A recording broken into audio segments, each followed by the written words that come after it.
Everyone, welcome back to Feedback IS. I'm Nasir Saifi, faculty of current affairs. आज के the Hindu का जो न्यूज़पेपर एनालिसिस है उसमें आपका स्वागत है। आज जो डेट हो रही है दोस्तों, आज हम कौन से डेट का न्यूज़पेपर एनालिसिस कर रहे हैं दोस्तों? आज हम एनालिसिस कर रहे हैं 6 अगस्त 2025 का हम न्यूज़पेपर एनालिसिस करने वाले हैं। आज का जो द हिंदू का न्यूज़पेपर है उसमें बहुत इंपॉर्टेंट आर्टिकल हैं। अगर हम बात करते हैं जीएस पेपर 2 की बात करें और जीएस पेपर 3 की बात करें तो उसके लिए बहुत इंपॉर्टेंट आर्टिकल हैं। अगर आप द हिंदू के जो न्यूज़पेपर को, आज के न्यूज़पेपर को गो थ्रू करेंगे तो आप पाएंगे जो हमारा जनरल स्टडीज़ का जो पेपर 2 है उसके लिए आर्टिकल कितने इंपॉर्टेंट है, और जनरल स्टडीज़ जो पेपर 3 है उसके लिए बहुत इंपॉर्टेंट आर्टिकल होने वाले हैं। आप हमारी वीडियो के लास्ट तक बने रहिएगा। अगर आप इस बार मेंस दे रहे हैं, 2026 में मेंस देने जा रहे हैं, तो ये जो टॉपिक आज हम पढ़ाने जा रहे हैं वो जो मेंस के पर्सपेक्टिव से बहुत इंपॉर्टेंट होने वाले हैं। इस टॉपिक से डेफिनेटली आपको मेंस में क्वेश्चन देखने को मिलेगा, वो चाहे 10 मार्क्स में हो या 15 मार्क्स में हो, क्वेश्चन देखने को मिलेगा। अगर हम जीएस 2 की बात करें और जीएस 3 की बात करें,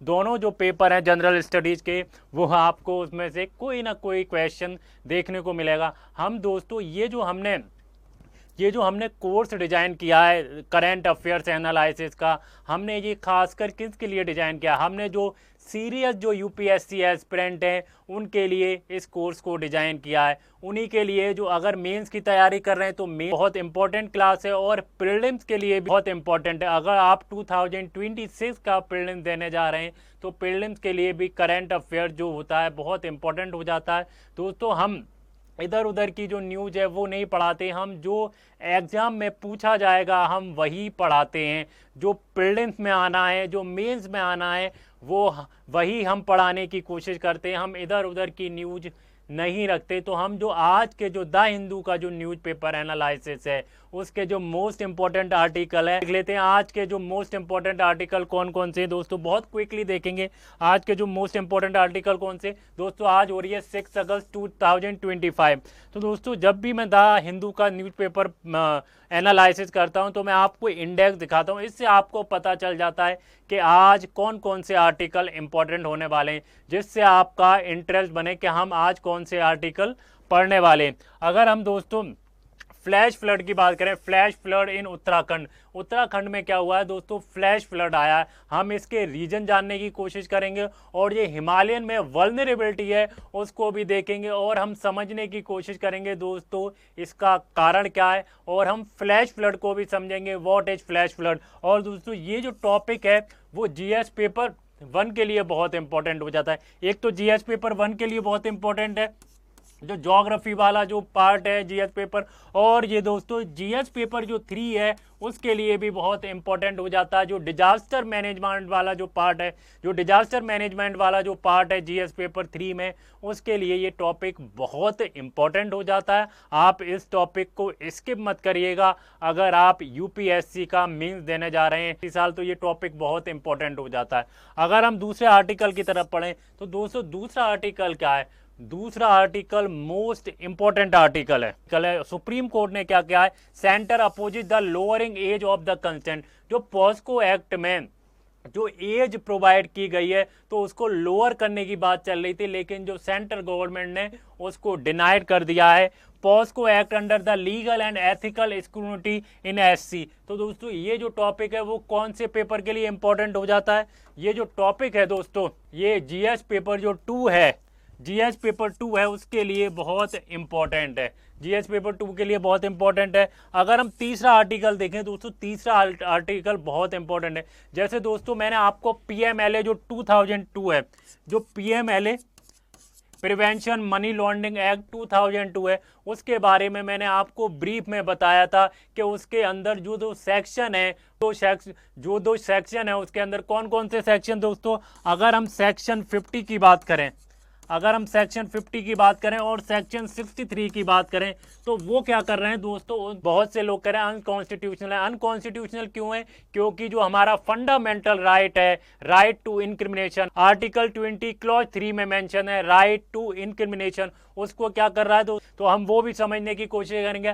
आज हम डिटेलिंग में समझेंगे, हम टैकल करने की कोशिश करेंगे मनी लॉन्ड्रिंग को कैसे टैकल किया जाता है, और जो पीएमएलए एक्ट है 2002 उसके प्रोविजन क्या है, उसके इम्प्लीमेंटेशन में दिक्कत क्या है, और जो मनी लॉन्ड्रिंग होती है वो कितने टाइप की होती है, और इसको दोस्तों रोका कैसे जाए, इसको मनी लॉन्ड्रिंग को टैकल कैसे किया जाए, हम इसको कॉम्प्रिहेंसिव वे में समझने की कोशिश करेंगे। आज का जो हमारा लास्ट आर्टिकल दोस्तों, आजकल सबसे ज़्यादा जो न्यूज में है यह वो है जो यूएस के प्रेसिडेंट हैं, टैरिफ पर टैरिफ लगाए जा रहे हैं इंडिया के लिए। अब हम समझने की कोशिश करेंगे जो यूएस का जो ट्रेड डेफिसिट है इंडिया के अलावा किस किस कंट्री से बहुत ज़्यादा है। Trade deficit versus India, despite lower deficit India faces the higher tariff than other nation. दोस्तों बहुत सारी जो कंट्रीज हैं इंडिया से ज़्यादा क्या उनका ट्रेड डेफिसिट है यूएस के साथ, लेकिन यूएस क्या कर रहा है, इंडिया पर ही बार बार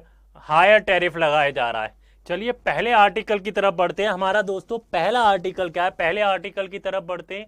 हमारा जो पहला आर्टिकल है वो क्या है दोस्तों, हमारा पहला article, what is the first article of today's newspaper the Hindu newspaper of 6 अगस्त 2025।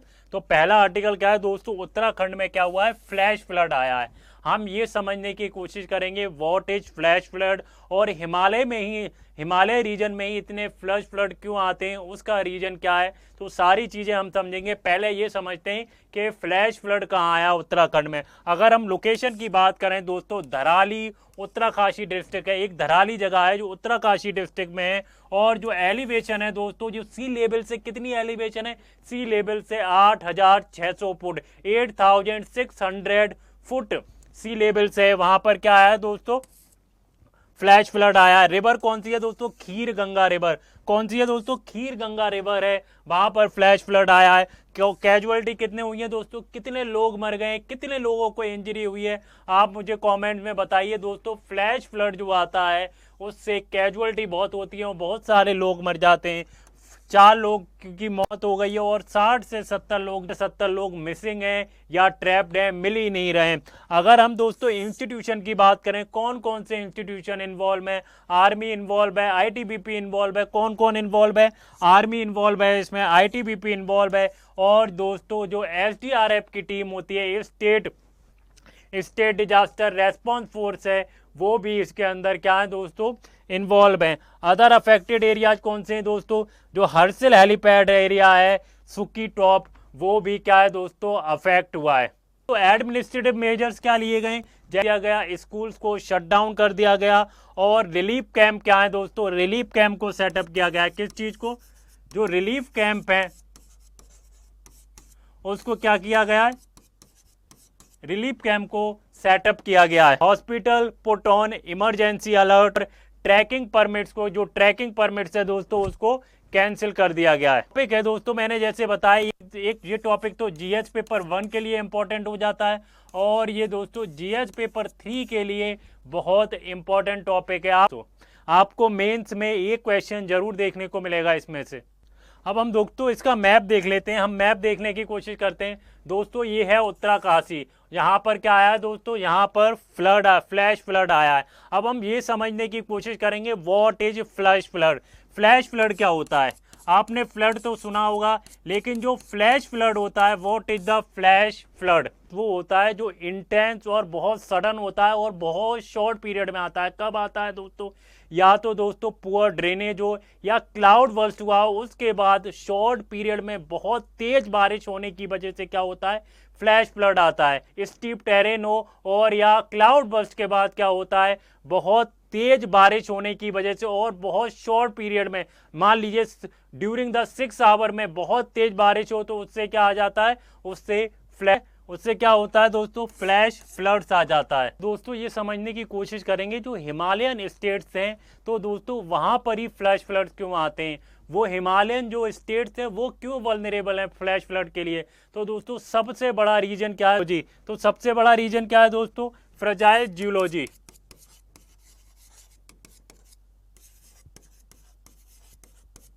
अच्छा, फ्रेजाइल जियोलॉजी का मतलब क्या है दोस्तों, वहां पर क्या होता है, जो हिमालय जो रीजन है दोस्तों वो क्या है, यंग फोल्ड माउंटेन है, जिसकी वजह से दोस्तों वो जो एरिया है अनस्टेबल है, और दोस्तों जो लैंडस्लाइड आती है, लैंडस्लाइड बहुत प्रोन है वहां पर, प्रोन टू लैंडस्लाइड। और दूसरा जो दोस्तों रीजन है, intense rainfall and cloud burst, की वजह से वो क्यों इतनी बारिश वहां पे क्यों होती है और क्लाउड बर्स्ट क्यों होता है दोस्तों, उसका सबसे बड़ा रीजन है जो ऑरोग्राफिक इफेक्ट है दोस्तों, ऑरोग्राफिक इफेक्ट।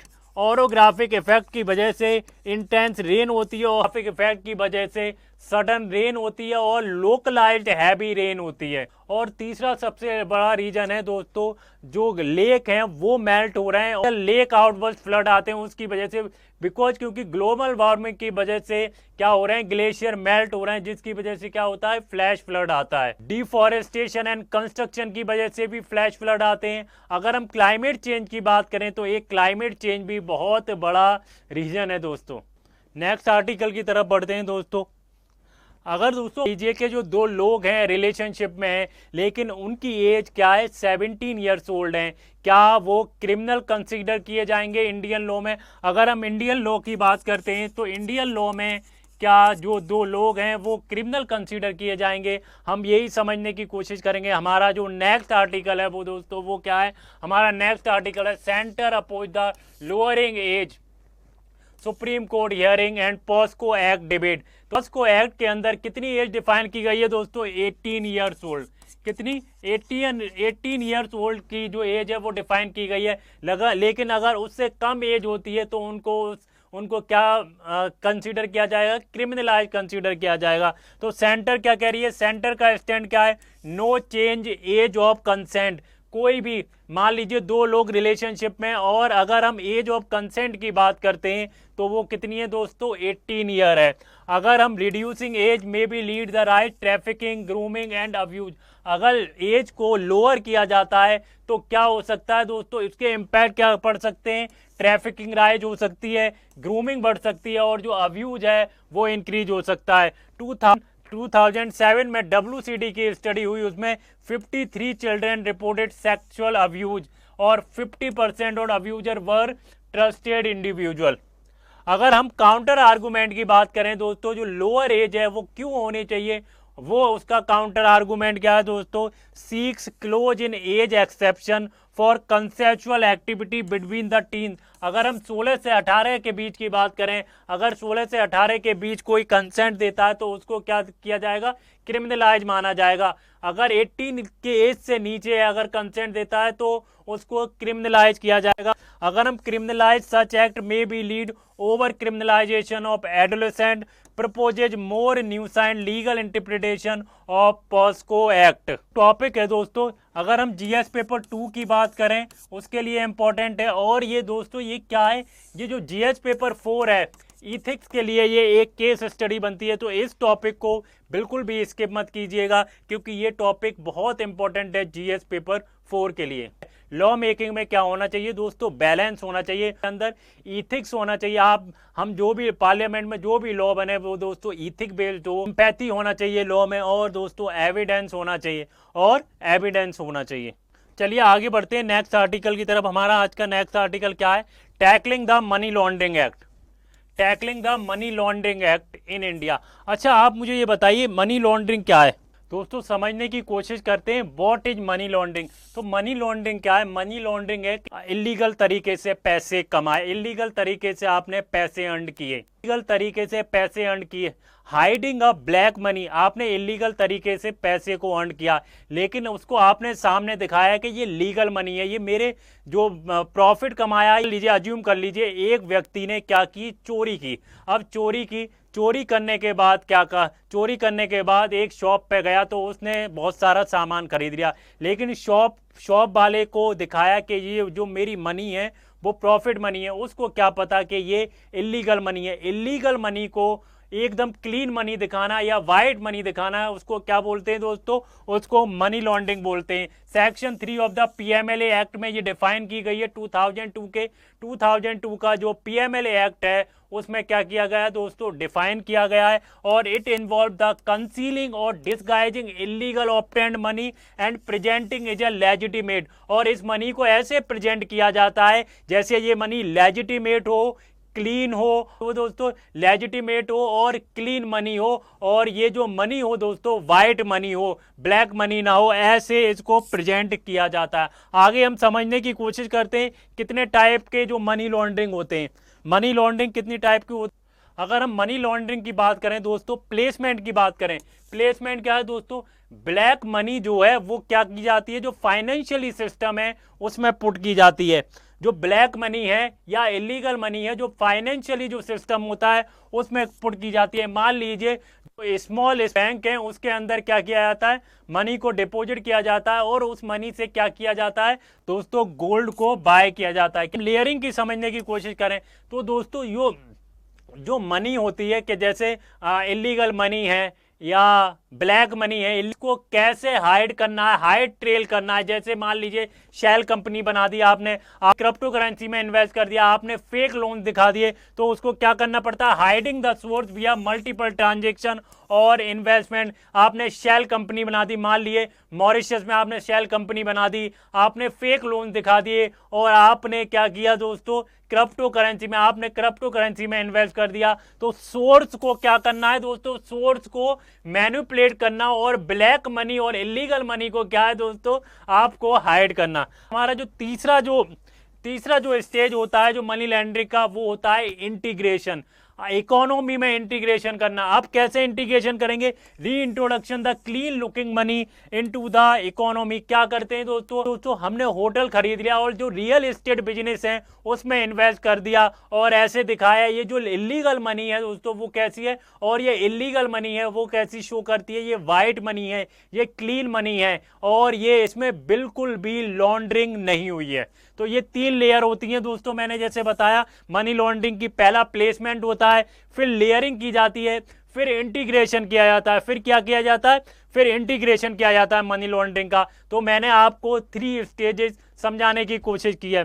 अब आगे देखें दोस्तों, रिसेंट डाटा, फिनांस मिनिस्ट्री का रिसेंट डाटा क्या है दोस्तों, 1892 जो केसेस हैं वो पीएमएलए के अंदर रजिस्टर किए गए हैं सिंस 2015 में। ओनली 15 जो है दोस्तों 1892 केसेस को क्या किया गया, रजिस्टर किया गया, लेकिन जो 15 केसेस हैं उन्हें ही कन्विक्शन हुई है, उनकी ही कन्विक्शन हुई है। Raises question on implementation efficiency. जो पीएमएलए एक्ट 2002 है उसमें दोस्तों इम्प्लीमेंटेशन एफिशिएंसी नहीं है, इम्प्लीमेंटेशन बहुत वीक है, इसलिए जो कन्विक्शन रेट है वो बहुत कम है। अगर हम मिसयूज कंसर्न की बात करें, जैसा मैंने बताया दोस्तों, अगर हम सेक्शन 50 की बात करते हैं, अगर हम सेक्शन 63 की बात करते हैं, तो इसमें क्या किया गया है दोस्तों, जो इन्फोर्समेंट डायरेक्टरेट होता है, ईडी होता है, उसको एम्पावर किया गया है। किस लिए एम्पावर किया गया है दोस्तों, कंपेल किया गया है। मान लीजिए मैंने जैसे बताया दोस्तों, टू सेल्फ इंक्रिमिनेशन। इंक्रिमिनेशन क्या होता है, अगर हम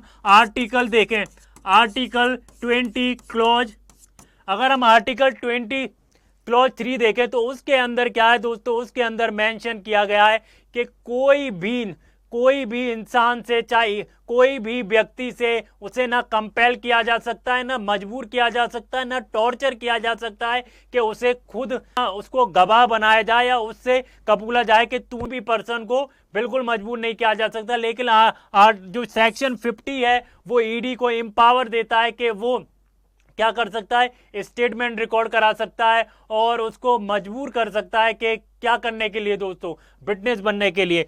तो ये क्या है, मिसयूज कंसर्न होता है। और जो जस्टिस हो रही है पीएमएलए एक्ट के अंदर बहुत डिले हो रही है, कन्वेक्शन रेट ही नहीं है, तो जस्टिस कहां से मिलेगी दोस्तों। अगर हम आगे देखें, what is the laundromat, laundromat क्या होता है दोस्तों। अब हम समझने की कोशिश करेंगे व्हाट इज लॉन्ड्रोमेट को ओरिजिनली क्या कहते थे दोस्तों। ओरिजिनली बोलते थे जो फ्रंट कंपनी थी और जो बैंक थी, लॉन्ड्रोमेट को ओरिजिनली जो बोलते थे जो फ्रंट कंपनी थी और बैंक थी, वो क्या करती थी, मनी को लॉन्डर करती थी। वो किस लिए करती थी दोस्तों, वो करती थी किस लिए, एसेट है उसको हाइड करने के लिए, टैक्सेस को बचाने के लिए, फिनल मनी ऑफशोर करने के लिए, और जो फंड इलीगल एक्टिविटीज हैं उनको शो करने, जो फंड इलीगल जो एक्टिविटीज हैं उनका यूज करने के लिए क्या लॉन्ड्रोमेट का यूज किया जाता है। आगे बढ़े। अब हम प्रॉब्लम क्या है पीएमएलए इंप्लीमेंटेशन में। अच्छा, आप मुझे कमेंट्स में बताइए दोस्तों, what is the problem in implementation of PMLA act 2002। तो उसमें प्रॉब्लम क्या है दोस्तों, मैंने जैसे बताया उसका कन्विक्शन रेट जो है दोस्तों बहुत लो है, कन्विक्शन रेट बहुत लो है, तो इसलिए जो इंप्लीमेंटेशन इफिशिएंसी है वो भी बहुत कम है। तो सबसे बड़ा क्या है, लो कन्विक्शन रेट, क्योंकि ट्रस्ट डेफिसिट है इसके अंदर। अगर कन्विक्शन रेट ही नहीं होगा तो बहुत ट्रस्ट डेफिसिट होगा, तो कन्विक्शन रेट हमें बढ़ाना चाहिए। कन्विक्शन रेट कम क्यों है दोस्तों, उसका रीजन क्या है, और पॉलिटिकल मिसयूज होता है ईडी का और ईसीआर का। जो इन्फोर्समेंट डायरेक्टरेट है उसका आपने न्यूज़पेपर अगर आप पढ़ते होंगे, आप कोई भी न्यूज़पेपर पढ़ रहे होंगे तो आप देखते होंगे जो अपोजिशन के लीडर हैं वो हमेशा एलिगेशन लगाते हैं कि ईडी जो है, ईडी का मिसयूज किया जा रहा है, कि ईडी किसी भी अपोजिशन के लीडर को। ने विजय मदन लाल चौधरी केस में क्या कहा, सुप्रीम कोर्ट ने विजय मदन लाल चौधरी केस में क्या कहा दोस्तों, उन्होंने कहा कि schedule offence is essential for prosecution under the section 3 but attachment of the property of section 5 can happen without FIR raises misuse concern. तो ये जो दोस्तों मिसयूज के जो अटैचमेंट ऑफ प्रॉपर्टी है सेक्शन 5 की, वो क्या करती है, without can happen without FIR. आगे बढ़े तो मिसयूज कंसर्न है। इंटरनेशनल कॉपरेशन क्या है दोस्तों, what is the international cooperation. International cooperation क्या है, इंडिया ने क्या है, डीटीए साइन किया है, डबल टैक्सेशन, इंडिया ने डीटीए साइन किया, double taxation avoidance agreement India ने साइन किया विद 85 कंट्रीज के साथ डीटीए साइन किया। DTA promotes exchange and financial and tax info between the countries. अच्छा, हेल्प क्या करता है दोस्तों, ये टैक्स इवेजन करेगा, मनी लॉन्ड्रिंग को क्या करेगा दोस्तों, मनी लॉन्ड्रिंग को टैकल करने में हेल्प करेगा, और इलीगल जो फॉरेन ट्रांसफर है उसमें हेल्प किया जाएगा। इलीगल जो पैसे आते हैं फॉरेन ट्रांसफर उसको आइडेंटिफाई करने में ये हेल्प करेगा। अच्छा, एफएटीएफ की गाइडलाइन क्या है दोस्तों, what is the FATF guideline. FATF की क्या गाइडलाइन है, India is the member of the financial action task force. India जो है एफएटीएफ का मेंबर है। एफएटीएफ की रिकमेंडेशन क्या है, इंडिपेंडेंट इन्वेस्टिगेशन हो, नो पॉलिटिकल इंटरफेरेंस हो, और स्ट्रॉन्ग इन्फोर्समेंट मैकेनिज्म हो, और जो इंटरनेशनल कॉपरेशन है वो इंटरनेशनल कॉपरेशन हो। आगे बढ़े दोस्तों, हमारा जो लास्ट आर्टिकल है वो जो यूएस के जो प्रेसिडेंट है डोनाल्ड ट्रंप, वो हायर टैरिफ लगाने की बात कर रहे हैं किसके ऊपर, इंडिया के ऊपर। हम समझने की कोशिश करते हैं इसके साथ जो ट्रेड डेफिसिट है, अगर हम इंडिया की बात करें या अदर कंट्री की बात करें उसको देखने की कोशिश करते हैं दोस्तों। US trade deficit with 9 countries higher than the India yet higher tariff on India. जो यूएस का जो ट्रेड डेफिसिट है वो तो 9 कंट्रीज के साथ हायर है इंडिया से ज्यादा। 9 कंट्रीज के साथ क्या है, हायर है इंडिया से ज्यादा। अगर हम देखें तो दोस्तों US had the 49.5 billion trade deficit with India in 2024। कितना डेफिसिट है इंडिया के साथ दोस्तों, 49 बिलियन डॉलर है। 49 बिलियन डॉलर किसके साथ है, 49.5 बिलियन डॉलर इंडिया के साथ क्या है, ट्रेड डेफिसिट है। अगर हम इंडिया की रैंक करें तो 10th है in trade deficit, but faces 3rd highest US tariff 25% plus penalty. 25% plus penalty के India rank 10th in trade deficit list, but faces 3rd highest US tariff 25% plus penalty. अगर हम दोस्तों China की बात करते हैं, अगर हम चाइना की बात करते हैं तो चाइना क्या है दोस्तों, चाइना 30%, कनाडा 35%, और the only 2 with the highest tariff. और कंट्री मैक्सिको की बात करें, वियतनाम की बात करें, जर्मनी की बात करें, जापान की बात करें, तो उनका जो यूएस के साथ ट्रेड डेफिसिट बहुत ज़्यादा है, लेकिन जो टैरिफ लगाए जा रहे हैं दोस्तों वो बहुत लोअर है। क्या है दोस्तों, वो बहुत लोअर है। आगे बढ़ें और समझने की कोशिश करते हैं के देश आप दो को देख लेते हैं।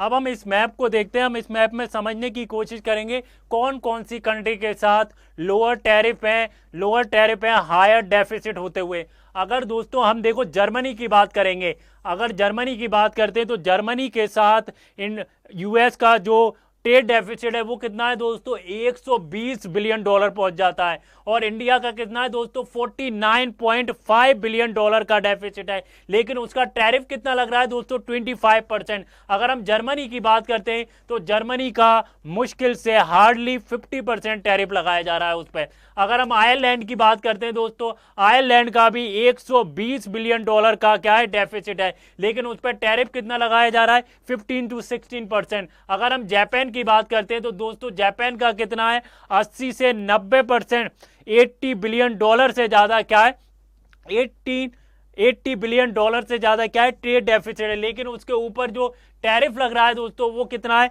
मुश्किल से 80% का टैरिफ लग रहा है। अगर हम ताइवान की बात करें तो ताइवान का भी दोस्तों जो ताइवान का जो भी ट्रेड डेफिसिट है वो भी 80 बिलियन डॉलर है, कितना है, 80 बिलियन डॉलर, और जो उस पर ट्रेड डेफिसिट है वो 20% लग रहा है। इंडिया का जो दोस्तों कितना है, जो ट्रेड डेफिसिट है 49, इंडिया का ट्रेड डेफिसिट कितना है, 49.5 बिलियन डॉलर है, लेकिन उस पर टैरिफ कितना लगाया जा रहा है दोस्तों, उस पर टैरिफ लगाया जा रहा है 25%। अगर हम मैक्सिको की बात करते हैं दोस्तों, जो मैक्सिको का जो ट्रेड डेफिसिट है यूएसए के साथ कितना है, 160 बिलियन डॉलर का है, लेकिन उस पर कितना लगाया जा रहा है, उस पर भी इंडिया के बराबर 25% टैरिफ लगाया जा रहा है। अगर हम हायर देखें तो दोस्तों सबसे ज्यादा जो टैरिफ लगाया जा रहा है वो किसका लगाया जा रहा है, और दोस्तों उसका जो ट्रेड डेफिसिट है जो यूएसए के साथ चाइना का वो 320 बिलियन डॉलर है, और उस पर टैरिफ कितना लगाया जा रहा है, 30% लगाया जा रहा है। सबसे ज्यादा जो टैरिफ लग रहा है दोस्तों वो कनाडा पे लग रहा है। कनाडा पे कितना टैरिफ लग रहा है दोस्तों, 35% टैरिफ लगाया जा रहा है, और उसका जो ट्रेड डेफिसिट है वो कितना है दोस्तों, 80 बिलियन डॉलर का ट्रेड डेफिसिट है, लेकिन उस 80 बिलियन डॉलर का ट्रेड डेफिसिट है और उस पर टैरिफ कितना लगाया जा रहा है, टैरिफ लगाया जा रहा है 35%। तो कनाडा पे सबसे ज्यादा टैरिफ लगाया जा रहा है। अगर India hits back Trump raises tariff, तो इंडिया की जो मिनिस्ट्री ऑफ एक्सटर्नल अफेयर है ट्रम्प पे कमेंट किया है कि अनजस्टिफाइड है और अनरीजनेबल है। Tariff decision show strategic discrimination not based on only the number but on political priorities. जो टैरिफ लगाया गया है वो नंबर पे नहीं लगाया गया है, वो पॉलिटिकल प्रायोरिटीज है उस पर लगाया गया है। Growing India Russia oil trade also being criticised by the Trump. अगर हम ऑयल इंपोर्ट और हिपोक्रेसी की बात करें, ग्लोबल पॉलिटिक्स, तो उसकी बात करें, Trump criticise India Russian oil import. Trump का क्या है दोस्तों, ट्रम्प क्रिटिसाइज क्या कर रहा है, ट्रम्प क्रिटिसाइज कर रहा है इंडिया जो रशिया से ऑयल इंपोर्ट कर रही है उसको कर रहा है। इंडिया क्यों ऑयल इंपोर्ट कर रही है, इंडिया इसलिए इंपोर्ट कर रही है क्योंकि जो रशिया का ऑयल है वो अफोर्डेबल है। क्या है, रशिया का जो ऑयल है वो अफोर्डेबल है। यूई अगर हम देखने की कोशिश करें, क्रिटिसाइज कर रही है रशियन ऑयल इंपोर्ट को यूएस के जो प्रेसिडेंट डोनाल्ड ट्रंप।